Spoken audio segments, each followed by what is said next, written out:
All right, everyone, welcome back. So in the previous video, what we learned was that, yes, we can compare GDPs or incomes in different countries by using the exchange rate. So we had an example of the exchange rate between the US dollar and the Japanese yen. That worked fine. The issue, which I pointed out in the last video, was that if the exchange rate changes, that is going to change the amount of GDP that we've calculated for, say, Japan. So when the exchange rate went from $1 to 108 Japanese yen to $1 is equal to 216 Japanese yen, that caused the GDP in Japan to fall by half. And so our intuition says, well, nothing really changed in Japan, right? Their total production didn't change because of a change in the exchange rate. It was some exogenous factor that caused the calculation to be different. So how can we do that? How can we convert the GDP in Japanese yen to US dollars in a way that won't be subject to these big fluctuations? The answer is purchasing power parity. So the idea with this is very similar to what we did when we used the CPI, the Consumer Price Index. So what purchasing power parity does is to compare the cost of a basket of goods in each country.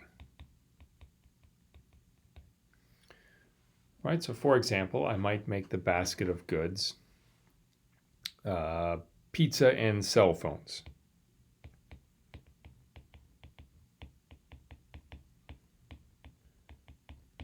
And what I would do is I would figure out, okay, how much does 10 pizzas and one cell phone cost in US dollars? I would see what it costs in Japanese yen, and I would compare those two to each other, and that would tell me something about how expensive it is to live in the United States versus Japan, and I can take that conversion to the GDP numbers. So a great example of this, to kind of simplify it, is there's something called the Big Mac Index, which was originally developed or brought about by this publication or magazine called The Economist. So the idea of the Big Mac Index is similar to my pizza and cell phone examples. It's just our basket of goods includes one thing, a Big Mac. So most countries have McDonald's in them. And so I can go to the McDonald's and look at the price of a Big Mac in Japanese yen and the price in US dollars. And that gives me a sense of how expensive it is to live in each country, right? So a Big Mac in Japan costs 390 yen. In the US, that's $5.67. And so given that information, I'll show you how we can make a purchasing power parity calculation to calculate their GDP. So I think that's on the next one here. So what we're going to do, and I'm going to switch to my other document here. And we're actually going to need some of this information. So GDP in Japan was 531.2 trillion Japanese yen.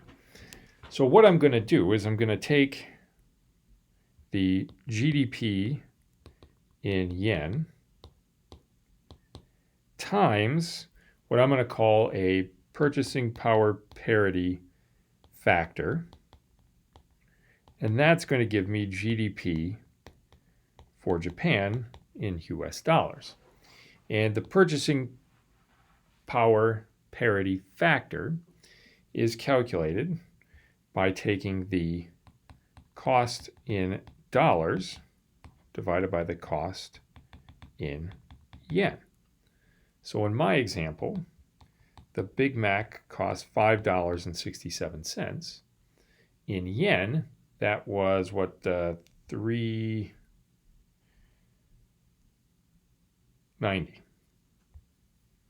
So 390 yen. So if I divide those by each other, I end up with 0.0145. That is my purchasing power parity factor. It tells me, right, how expensive the two goods are relative to each other. How expensive is it to live in Japan relative to the US? And so now if I take their 531.2 trillion Japanese yen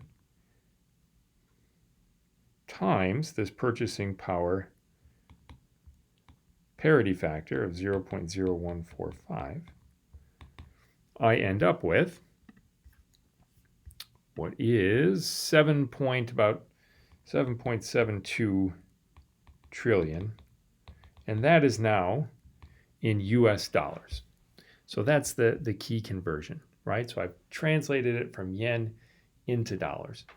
And the advantage of this is that the price of Big Macs isn't going to change overnight by huge amounts, right? And any changes, in fact, reflect changes in the cost of living, which would change the calculation for real GDP.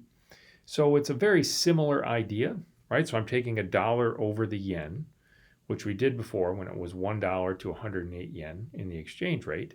Similar calculation, it's just the numbers I'm using are different. They're based on prices of goods, cost of living, as opposed to an exchange rate.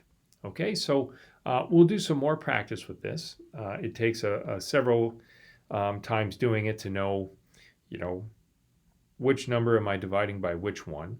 And so we will look at an example here where we have a bunch of different countries, their GDPs, and we have Big Mac prices, and we'll make a calculation. So if you want to give it a try, see if you can come up or convert these GDP numbers in those countries' currencies into US dollars using the idea of purchasing power parity. So do a calculation, see what numbers you get, and in the next video, I will walk through how we make that calculation.